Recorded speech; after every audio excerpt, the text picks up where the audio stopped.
I was halfway through grilling steaks on my cabin's porch when I heard the sound of tires crunching up my private driveway. No one drives up here without an invite. I set down the tongs and reached for my sidearm, just in case. That's when a black SUV rolled into view, music blasting, and out stumbled a cocky 20-something in designer sunglasses. He didn't even glance my way before shouting to his buddies, "Unload the kegs! Party's at the lake tonight!" I stepped forward. "Can I help you?" He smirked like I'd just asked if water was wet. "Yeah, you can get out. My mom's the HOA president. She said I could use this place for the weekend. We've got like 40 people on the way. My cabin, my land, and this kid was talking like I was the intruder. Your mom doesn't own this property," I told him flatly. He shrugged. "Doesn't matter. She runs this neighborhood. What she says goes." Then he actually snapped his fingers at me. "Be a good neighbor and get lost." The stakes were getting cold, but my blood was boiling. This wasn't just entitlement, it was trespassing. And unfortunately for him, I wasn't just any cabin owner. I'm the chief of police. What happened next turned into the craziest HOA meltdown Pine Valley had ever seen, complete with arrests, public votes, and the kind of karma you don't walk away from. You're going to want to hear every detail of how this entitled demand turned into a full-blown takedown. So before we dive in, make sure you subscribe to the channel and hit the bell icon so you don't miss a single outrageous HOA story like this one. I opened the door to my lake cabin on a quiet Friday afternoon, expecting to be greeted by the familiar scent of pine and the soft lap of water against the shore. Instead, I found myself face to face with a teenager who looked like he had stepped straight out of a suburban parody. He stood there in mirrored sunglasses, despite the shade of my porch, clutching a Bluetooth speaker in one hand and a six-pack of White Claw in the other. A vape pen was tucked behind his ear like a carpenter's pencil, and his man bun looked as though it was being held up by sheer arrogance. "You gotta leave," he announced, shifting his weight and adjusting his sunglasses like some kind of low-budget action hero. "Mom said I can use this place for my graduation rager. You've had it long enough." I blinked twice, certain I had misheard. "Excuse me? You're serious?" The teen smirked, flashing teeth so blindingly white they probably had their own Instagram account. "You should have RSVP'd to the HOA party list, dude. Now it's my turn." I studied him for a moment, taking in the supreme confidence that comes only from never having faced a real consequence in one's life.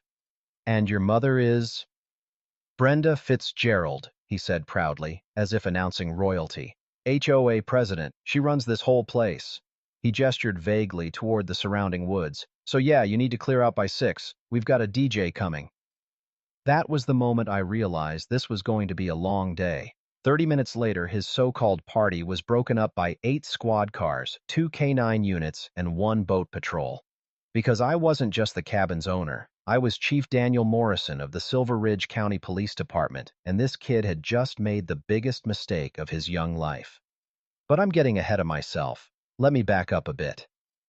I bought my lakeside cabin in Pine Valley Estates 3 years ago, right after me. I divorce. It was my sanctuary, the place where I could fish, read, and escape the relentless demands of running a police department. Pine Valley was a gated HOA community famous for its ridiculous rules. Everything from mailbox colors to the approved brands of bird feeders. My cabin was on the far edge of the property, tucked between towering pines and overlooking the pristine waters of Crystal Lake. It was private, peaceful, and most importantly, nobody knew my real job. To my neighbors, I was just Dan, the quiet guy who kept to himself, always waved politely, and brought his trash cans in on time.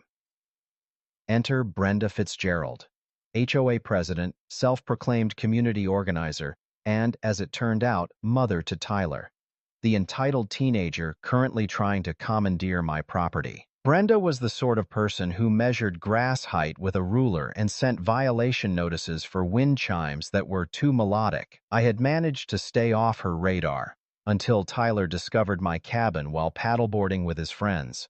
Apparently, he decided it was the perfect venue for his senior send-off, and Brenda had agreed, claiming something about community property utilization. The campaign to take my cabin began 2 weeks before the confrontation. First came the subtle email. Brenda wrote, asking if I was done enjoying the cabin for the season, and suggesting it might be nice to share the lakefront blessing with younger community members. I politely declined, explaining I use the cabin year-round. Her next email was less subtle, claiming the HOA board was considering a new community cabin rotation policy that would require lakefront property owners to make their homes available for approved events. She even attached a hideously formatted proposal that looked like it had been thrown together in Microsoft Paint. I ignored it, thinking she'd lose interest. That was my first mistake. The following week, I got a letter on official HOA letterhead informing me that my cabin had been selected for the June Youth Appreciation Weekend, with Tyler's graduation party listed as the inaugural event. It was signed by Brenda and two other board members I'd never met. I responded with a firm but professional email citing property law and making it clear that my cabin was private property. I thought that would end it. Instead, Tyler started showing up when I wasn't there. My trail camera caught him taking selfies on my dock, posing with my kayak, even trying to jimmy the lock on my shed. He posted these photos online with captions like, "Scouting the venue," and "This place is gonna be lit." On Thursday night, Brenda called me directly. Her voice had that fake sweet tone that usually meant trouble. "Dan, I really think you're being unreasonable," she said. "The children of this community deserve to celebrate their achievements. Surely you remember being young." "I remember respecting other people's property," I said evenly. She sighed dramatically. "Well, I tried to do this the nice way, but the HOA has broad powers when it comes to community wellness. Don't make this harder than it needs to be." "Are you threatening me, Brenda?" "I'm simply informing you of your obligations as a member of this community." She hung up before I could answer. That brings us back to Friday afternoon. I had taken a half day from work to check on the cabin, a gut feeling gnawing at me after Brenda's thinly veiled threat. That instinct was dead on. As I pulled up the narrow gravel drive, I immediately saw my gate swinging open. The chain and lock I had installed were lying on the ground, cut clean through. Plastic tiki torches had been jabbed haphazardly into the dirt on either side of the walkway, their cheap flickering LEDs casting a garish glow in the late afternoon light. My heart sank as I stepped onto the porch. Through the windows, I could already see the mess. I unlocked the door and walked into what could only be described as teenage chaos meets low-budget nightclub. Neon lights were strung across my living room like some college frat house had exploded. A beer pong table took up most of the floor space, its cups already half filled with warm beer. Glow sticks were taped to my mounted base. Yes, taped, as though the fish was supposed to be part of the entertainment. Red Solo cups were scattered across the kitchen counters along with open bags of chips and enough alcohol to stock a small bar. And then there was Tyler. The kid was wearing my lucky fishing hat, the one my grandfather had given me, while performing an awkward TikTok dance on my deck for his phone camera. That's when he turned, smirked, and told me, "You need to leave. DJ's gonna be here in 2 hours and you're killing the vibe." I stepped out onto the porch, pulled my phone from my pocket and dialed. "Hey Richardson, it's Morrison," I said when my sergeant answered. "I need units at my cabin in Pine Valley. We've got a BE in progress, underage drinking, possible theft, full response." "On it, Chief. Want us to keep it low-key?" I glanced at Tyler, who was now doing finger guns at his phone. "Negative. Light them up." 20 minutes later, the peace of Pine Valley was shattered by sirens. The woods lit up with flashing red and blue as squad cars barreled down the road. 2 K9 units arrived, barking excitedly, and a boat patrol cut across Crystal Lake to block off water escape routes. The music cut off mid-bass drop. Every teenager in sight froze, then bolted in a dozen directions, like cockroaches scattering when the kitchen light flicks on. One girl leapt over the deck railing and vanished into the trees. A couple of boys dove into the lake only to realize swimming in jeans was a terrible idea. Tyler tried to run, but karma works fast. His flip-flop caught on a loose board, sending him sprawling face first. Scrambling to his feet, he made a desperate dash toward my canoe, shoved it into the water, and clambered inside. The problem? Canoes float away. He drifted slowly into the middle of the lake like a confused rubber duck. Officer Martinez was waiting in the department's patrol boat. "I want my mom," Tyler wailed as Martinez helped him aboard, drenched and shivering. "Don't worry," Martinez said cheerfully. "We're calling her right now." 15 minutes later, The distant wail of an SUV horn announced the arrival of Pine Valley's Queen Bee. Brenda pulled up in her white Range Rover, leaning on the horn until officers moved their vehicles. She hopped out wearing black yoga pants, a live laugh love t-shirt, and an expression that could sour milk. "What is the meaning of this?" she shrieked, marching toward Officer Chan. "This is an HOA-sanctioned event. I demand you all leave immediately." I stepped out from behind a squad car, now dressed in my full chief's uniform, kept in the cabin closet for emergencies. This definitely counted. Brenda's face went from red to white so fast I thought she might faint. But you said—" "I said I worked for the county," I reminded her. "I never specified in what capacity." "This is entrapment," she sputtered. "You lied about your identity." "No," I said calmly. "I just didn't advertise it, unlike your son, who advertised his break-in on social media." I held up my phone, scrolling through screenshots of Tyler's posts. He had even tagged my cabin's location. Officer Chan led Tyler toward us, handcuffed and dripping lake water onto the dirt. "Mom, tell them about the community property thing," he pleaded. Brenda straightened, trying to regain her composure. "The HOA has an easement on all lakefront properties, but for community use." "Really?" I interrupted, pulling out my phone again. "Because I have the actual HOA bylaws right here, and I don't see anything about property seizure. But I do see the section about respecting neighbors' property rights." Lieutenant Walker emerged from the cabin carrying a clipboard. "Chief, we've cataloged enough beer and hard liquor in there for at least 100 minors, and this kid," he nodded toward Tyler, "had a spreadsheet tracking cover charges. Looks like he was planning to make a profit." "That's entrepreneurship," Brenda blurted. "That's contributing to the delinquency of minors," I corrected. "And since you knew about it and tried to facilitate it by threatening me, that makes you an accessory." "I want a lawyer," she snapped. "Great idea," I said. "You'll need one for both the criminal charges and the civil suit I'll be filing for property damage, including my mounted bass, which is still glowing in the dark, thanks to your son."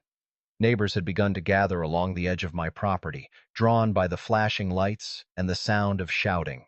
Pine Valley residents love nothing more than a spectacle, and this was better than any HOA meeting meltdown they'd ever seen. I could hear the murmurs rippling through the crowd, quiet gasps, muffled laughs, and more than one "I told you Brenda was going too far." Tyler stood dripping on the gravel, his man bun sagging pitifully, designer sunglasses hanging crooked on his face. "Mom, seriously, tell them they can't do this," he whined. But Brenda's eyes were darting around, taking in the growing number of cell phones aimed in our direction. Officer Chan handed Brenda 2 citation slips. "You're being cited for enabling trespass and contributing to the delinquency of minors," he said flatly. "This is a misunderstanding," Brenda protested, her voice rising in pitch. "The real misunderstanding," I said, stepping closer so my words carried to the onlookers, "is thinking you could bully people into giving up their property rights. Using your son to commit crimes doesn't make it legal, it just makes it pathetic." Brenda's jaw tightened, but she said nothing. Tyler was led to the back of a squad car, his flip-flops squishing with every step. He'd be spending the night in juvenile holding and facing charges for breaking and entering, criminal trespass, underage drinking, and theft, the last one for my grandfather's fishing hat, which had thankfully been recovered. When the cars finally pulled away, leaving behind only a few curious neighbors, I figured the worst was over. But Pine Valley drama doesn't just fade quietly, it spreads like wildfire. By the next morning, my phone was buzzing with messages from neighbors I'd barely met. Word had gotten out, and Brenda's community property stunt was all anyone could talk about. That Saturday, the HOA board called an emergency meeting at the community center. I decided to attend in full uniform, partly to make a point, and partly because I suspected Brenda wouldn't be able to wriggle out of this with her usual condescending charm. The room was packed. Folding chairs had been dragged in from the hallway, and people were still standing along the back wall. Brenda sat at the head table, flanked by her 2 usual allies on the board. Strangely, neither one seemed eager to meet her gaze. They were both very busy, scrolling their phones. "I call this meeting to order," Brenda began weakly. Her usual confidence was nowhere to be found. "Motion to add an item to the agenda," called out Robert Jameson, a retired attorney who lived by the golf course. "Discussion of the president's recent criminal activities." That's not how this works, Brenda snapped, but Robert was already pulling a copy of The weeks that followed were nothing short of a slow-motion implosion for Brenda Fitzgerald. Tyler's case moved quickly through juvenile court, thanks to the mountain of evidence, security footage, social media posts, and officer reports. His attorney managed to get him a plea deal, misdemeanor charges, 6 months probation, 100 hours of community service, and $2,000 in restitution to me for the property damage. The judge also added a personal touch, a 5-page essay on the importance of respecting property rights. I hoped he'd actually learn something from it. Brenda's own situation was far more complicated. The citations for enabling trespass and contributing to the delinquency of a minor stuck. She was fined heavily and ordered to attend parenting classes. But the real trouble came when several neighbors, emboldened by her removal from the HOA presidency, began filing civil suits for her past overreach and harassment. Old grudges came flooding to the surface. The woman who'd been fined for her beige curtains filed. The man with the banned bird feeders filed. Even the grandparents of the boy whose basketball had once rolled into her yard joined in. Then the new HOA board did something unprecedented. They initiated a forensic audit of the HOA's finances. What they found made the underage drinking bust look like a parking ticket. Over the last 3 years, Brenda had siphoned nearly $47,000 from HOA funds for personal use, disguising the expenses under vague community improvement projects. Those vision board retreats she bragged about? They were actually spa weekends with her friends at a mountain resort. The landscape consultation fee turned out to be a payment to her cousin's lawn service at triple the normal rate, and a suspicious community outreach fund had been spent entirely at luxury boutiques in the next town over. The district attorney didn't hesitate. Brenda was charged with embezzlement, a Class D felony carrying up to 5 years in prison. At her arraignment, she tried the same defense she'd been using since the beginning, that it was all a misunderstanding and she had planned to pay it back. The judge wasn't impressed. Mrs. Fitzgerald, he said, his voice dripping with disdain, you stole $47,000 over 3 years. That is not a misunderstanding. That is a pattern. Released on bail pending trial, Brenda found herself drowning in legal bills and public scorn. The Range Rover disappeared from her driveway within a week, repossessed. A for sale sign went up on her meticulously landscaped lawn soon after. Tyler, stripped of his private school tuition, had to transfer to the local public high school for his senior year. I ran into her once at the grocery store. She was dressed in sweatpants and a faded hoodie, her hair unstyled, no makeup, and none of the manicured polish she'd worn like armor. She spotted me before I could turn away and blocked the aisle. I hope you're happy, she said, bitterness coating every syllable. You destroyed my life over a stupid party. No, Brenda, I said evenly. You destroyed your life with your choices. I just refused to be one of your victims. She opened her mouth as if to argue, then hesitated. Her shoulders slumped. 5 years, she muttered. My lawyer says I'm looking at 5 years. For a moment, I almost felt pity. Almost. But then I remembered the $47,000 she'd stolen from her neighbors, the intimidation, the bogus fines, and her threats to take my cabin by force. Actions have consequences, I said simply, stepping past her cart. The trial wrapped up last month. The jury convicted her on all counts. She was sentenced to 3 years in state prison, with 2 years suspended, meaning she'd serve a year behind bars, followed by 5 years of probation. And mandatory restitution to the HOA. I heard Tyler was there when she was taken away in handcuffs. Witnesses said he didn't look defiant anymore, just stunned, as if the reality of what had happened was finally sinking in. He took a job at the local hardware store to start paying his restitution. As for me, I still have my cabin, now with better locks, reinforced gates, and a few extra security cameras for good measure. The new HOA board is reasonable, focused on actual community improvements instead of power trips. They even offered to reimburse me for my damages using the recovered embezzled funds. I declined. Tyler's restitution was more than enough. Some evenings, I sit out on the dock with a fishing rod, the lake calm beneath the setting sun. I think about how differently things could have gone if Brenda had simply accepted no for an answer. but she didn't. And now she's learning about property rights the hard way, from a 6x8 cell where nobody cares that she used to be president of Pine Valley Estates. The day Brenda was booked into the state correctional facility, Pine Valley Estates felt lighter. Neighbors who used to avoid eye contact at the mailbox were suddenly friendlier. The oppressive cloud of passive-aggressive HOA emails and surprise compliance checks was gone. Without Brenda's iron grip, the community meetings actually became productive. People volunteered for real projects, repairing the lakeside trail, repainting the community center, and setting up a weekend farmers market in the clubhouse parking lot. The gossip about Brenda's downfall, however, was still going strong. At the first board meeting after her sentencing, Robert Jameson, now the interim president, opened with a dry, "In case anyone's wondering, we will not be instituting a cabin rotation policy." That got a round of chuckles from the room. Tyler became a less visible figure in the neighborhood. Without the social capital of being the HOA president's son, his swagger evaporated. The last I heard, he kept his head down, showed up to work at the hardware store on time, and avoided trouble. Maybe the juvenile system had been a wake-up call, or maybe he just didn't have anyone left to shield him from consequences. Meanwhile, I settled back into my old routine. Weekends at the cabin returned to their quiet rhythm: early morning fishing, long afternoons on the porch with a good book, the occasional visit from a friend for a cookout.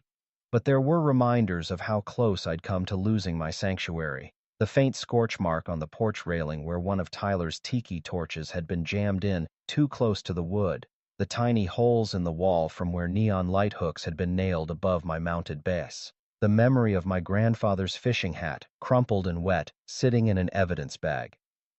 I decided to channel that irritation into preparation. The new locks weren't just deadbolts, they were reinforced, pick-resistant models. I had the gate replaced with a steel frame design and added a motion-activated camera that sent alerts straight to my phone.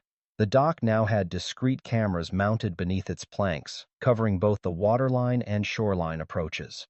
It might sound paranoid to some, but when you've seen how brazen people can be when they think they're entitled to something that isn't theirs, you take precautions. Every so often, someone new in the neighborhood would hear the story, usually at a barbecue or over coffee, and shake their head in disbelief. "She really thought she could just take your cabin?" they'd ask. "She didn't just think it," I'd reply. "She planned it, threatened it, and set her son on it. The only reason it didn't work was because she ran into the wrong guy at the wrong time." The truth was, I'd stayed anonymous in Pine Valley for a reason. I didn't want my position as chief of police to create distance between me and the neighbors. But in this case, it had been the deciding factor. If I'd just been quiet Dan, Brenda might have steamrolled me like she had so many others. One evening, as the sun dipped behind the pines and the lake turned to molten gold, I thought back to that Friday afternoon, the mirrored sunglasses, the arrogance in Tyler's voice, the cut lock lying in the dirt. A part of me still marveled at the sheer audacity of it all. And yet, I wasn't surprised. Entitlement, I'd learned long ago, has no speed limit. It doesn't creep. It accelerates until it either crashes into reality or barrels over everything in its path. Brenda's reality check had been public, humiliating, and costly. Mine had been a reminder that even in a quiet place, you can never assume you're beyond the reach of someone's greed. Now, when I see the still waters of Crystal Lake at dusk, I feel a sense of satisfaction. Not because Brenda was punished, but because the cabin, the place I'd fought for, remains mine, untouched by her grasp. Peace isn't something you find by accident. Sometimes you have to defend it, and I had. About 2 months after Brenda's sentencing, I got an unexpected knock on my cabin door. It was early Saturday morning, fog still hugging the lake like a thin blanket. I opened the door to find Robert standing there with a thermos in one hand and a thick manila folder in the other. "Morning," he said. "Mind if I come in? Got something you might want to see?" I poured us both coffee while he set the folder on the kitchen table. He slid it toward me. "Audit report," he said simply. "Figured you'd appreciate the full picture." Inside were copies of receipts, bank statements, and invoices, proof of Brenda's creative accounting. There were charts, ideas for community improvement that turned out to be salon visits, weekend getaways labeled as strategic planning retreats. and even a $2,200 security consultation that was just an invoice from her cousin's home alarm company. She was thorough, I said, flipping through. Thorough and bold, Robert replied. Most of this only came to light because we had a forensic accountant go line by line. One page stopped me cold, an internal HOA email where Brenda had actually discussed the possibility of getting me non-compliant on technical grounds, including measuring my dock without permission and claiming it extended too far into the water. She was building a case against you months before the party incident, Robert said quietly. I think your cabin was always on her radar. The party was just an excuse to push harder. That revelation hit harder than I expected. I'd thought the whole ordeal started with Tyler's entitled stunt, but in truth, Brenda had been circling like a shark long before. Robert took a sip from his thermos. The board's voting on a set of reforms next week. Caps on fines, mandatory third-party mediation before property disputes, and no more anonymous compliance reports. Figured you'd want to know your situation sparked some change. That did make me feel better, knowing all this mess wasn't just a personal win, but might protect others in the future. After Robert left, I sat on the porch, folder in hand, watching the fog burn away over the lake. It was unsettling to think that for months, someone in my own neighborhood had been quietly plotting how to push me out, but it also reaffirmed something I'd learned over years in law enforcement. Most bullies operate best in the shadows. The moment light hits their plans, they fall apart. The next HOA meeting was standing room only. Brenda's name was never mentioned, but her shadow hung over Eve. Rye vote.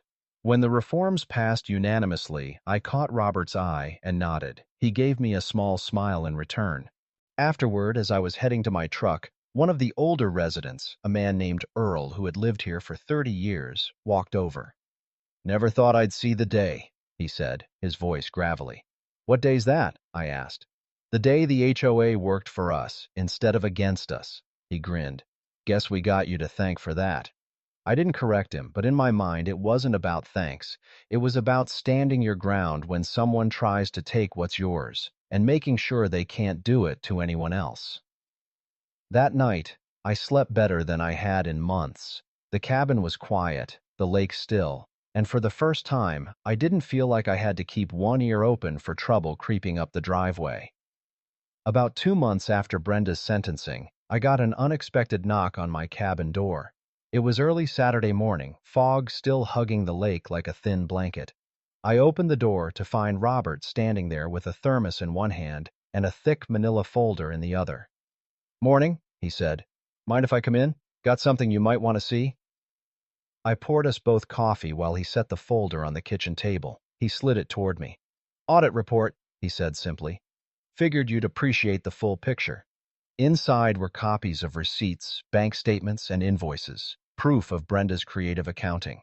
There were charges for community improvement that turned out to be salon visits, weekend getaways labeled as strategic planning retreats, and even a $2,200 security consultation that was just an invoice from her cousin's home alarm company. "She was thorough," I said, flipping through.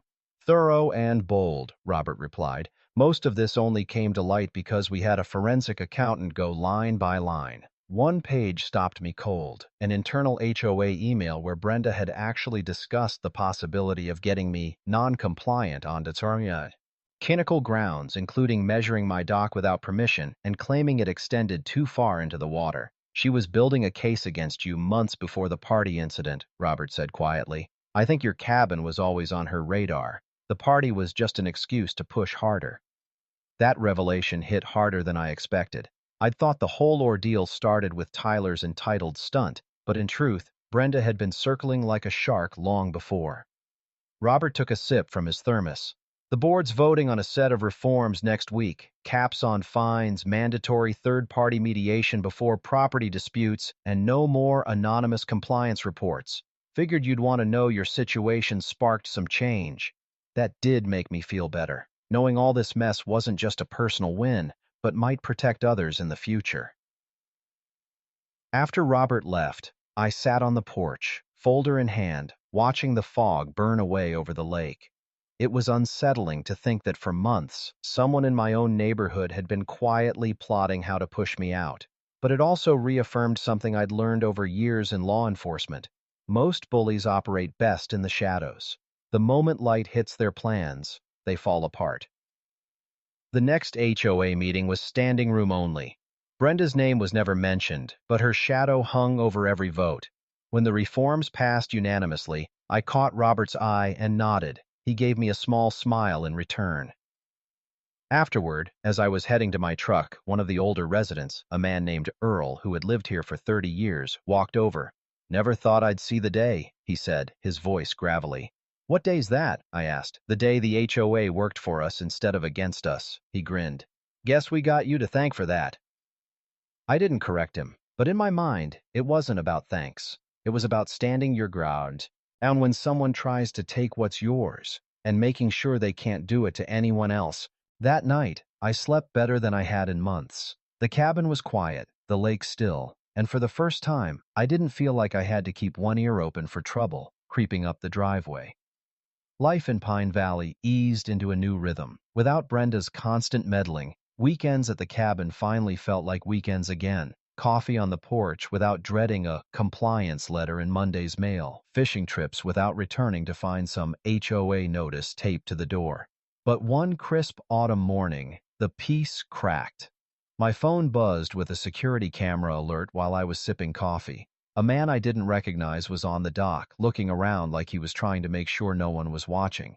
He had a clipboard in one hand and was peering at the mooring posts. I stepped outside and called out, "Can I help you?" My voice carried across the still water. He froze, turned, and started walking toward the shore. When he reached earshot, he introduced himself as Rick, the new HOA compliance inspector. He claimed he was doing a dock measurement to verify property line adherence. I almost laughed. "Funny," I said, "because the new bylaws passed last month require written notice before inspections. You have that?" He shifted on his feet, mumbled something about being told this was urgent, and then started flipping through his clipboard, only to realize the top sheet was blank. I recognized the smell of something off. "Why don't you go back to whoever sent you," I said, "and tell them the chief of police would be happy to discuss the urgency with them directly." Rick left in a hurry, boots crunching on gravel. Later that day, Robert called. "About that dock inspection, wasn't us," he said. "Board didn't authorize it. Looks like someone's still trying to stir trouble from the sidelines." It didn't take a genius to guess who that someone might be. Prison. Walls don't stop letters or phone calls, and Brenda still had friends on the outside. That night, I reviewed my security footage and archived the clips. This time, I wasn't going to let it slide. If they wanted to play games, I'd be ready. 2 days later, I got my confirmation. An envelope showed up in my cabin mailbox with no return address. Inside was a single sheet of paper with the words, "Enjoy it while it lasts." No signature, but the handwriting was sharp and deliberate, written in blue ink I'd seen before, Brenda's trademark fountain pen style. I sat at my kitchen table staring at it. This wasn't just petty HOA nonsense anymore. This was a direct threat, and while I wasn't about to panic, I wasn't going to ignore it either. I drove into town and went straight to the sheriff's office. Deputy Lane, a younger officer who'd worked a few cases with me before, took the letter, bagged it, and started an incident report. "You want me to send this to the lab for handwriting analysis?" he asked. "Yeah," I said. "And check the fingerprints too. Even if we can't pin it to her directly, we might get a trail." Lane nodded, his expression tightening. "You think this is connected to that fake dock inspection?" "I'd bet my badge on it," I said. On the way back to the cabin, I made a couple of calls, one to my locksmith, one to a guy I know who installs professional-grade security systems. By sundown, I had reinforced deadbolts, motion sensor floodlights covering the dock and driveway, and an additional set of hidden cameras in the trees. It was the third night after the letter when my phone buzzed again. This time, the footage showed Rick, the so-called compliance inspector, pulling up in a different vehicle. He stayed in the shadows, clearly thinking he was outside camera range, and tried to unhook my small fishing boat from its mooring. I didn't call the sheriff. I grabbed my flashlight, stepped out onto the porch, and clicked it on. The beam cut across the dock, landing square on him. "Step away from the boat, Rick," I called. He froze, hands half raised, looking like a kid caught with his hand in the cookie jar. "You're trespassing," I said, and you're about 10 seconds from being in handcuffs." He muttered something about a misunderstanding, but I could see his pulse racing in his neck. I told him to stay put while I called it in. Within 20 minutes, Lane's cruiser rolled up. Rick didn't resist, and as they drove him away, I noticed something hanging from his back pocket, a folded piece of paper with a familiar sharp blue ink marking. Now I knew for sure. Brenda's reach hadn't ended at the prison gates. At the station, Rick cracked faster than I expected. The moment Lane showed him the blue ink note we'd pulled from his pocket, his bravado collapsed. Turns out Brenda had been sending him letters from prison, written in code that wasn't all that clever. Phrases about watering the garden meant sabotaging property, checking the fence meant trespassing. In exchange, she'd promised him a cut of money she claimed she had stashed away before her arrest. "Where's the money?" I asked him directly, leaning over the interview table. He swallowed hard. "There is no money. She likes controlling people, even in there." That I could believe. Control wasn't a habit Brenda could kick, even behind bars. Rick was charged with trespassing, attempted theft, and conspiracy to commit harassment. And because the letter tied the act back to Brenda, the DA moved to add a fresh count of criminal solicitation to her record. That meant her already short-lived parole eligibility just evaporated. A week later, I got a call from the prison warden. "Thought you'd like to know," he said. "Mrs. Fitzgerald has been moved to disciplinary housing. No more letters, no more phone calls except to her attorney." For the first time since this all began, I felt the tension in my shoulders actually leave. The new HOA board made a formal statement to the community, condemning Brenda's actions and assuring everyone that her influence was over. They also voted to ban any former board members convicted of crimes against residents from ever holding an HOA position again, a bylaw I suspected might as well be called the Brenda Rule. One evening not long after, I sat out on my dock with a fishing rod in one hand and a glass of bourbon in the other. The lake was calm, the sun melting into the horizon, and for once there wasn't a single ripple of drama disturbing the peace. Robert stopped by, carrying, a small cooler. "Brought you some of that smoked trout you like," he said, handing it over. "Appreciate it," I replied. "We talked about the board's plans to replace the old community dock and maybe host a summer cookout. Nothing about fines, bylaws, or secret vendettas, just neighbors planning something good." As darkness settled, I glanced at the security camera's small green light, quietly blinking from its perch in the trees. It was still there, a silent reminder that vigilance had kept me standing through Brenda's storm. But it didn't feel like a shield anymore. It felt like a relic from a battle finally won. Brenda would serve the rest of her sentence far from Pine Valley, her voice reduced to an inmate number. Rick would have his day in court, and I doubted anyone else would be eager to take up her crusade after watching how badly it ended. The cabin was mine. The quiet was mine. And no one, not an entitled teenager, not a power-drunk HOA president, not a desperate lackey, was ever going to take that from me again. I leaned back in my chair, cast my line into the water, and let the silence settle around me like armor. Some battles you win in court, some with handcuffs. This one, I'd won simply by refusing to surrender what was mine. And for the first time in a long while, Pine Valley finally felt like home.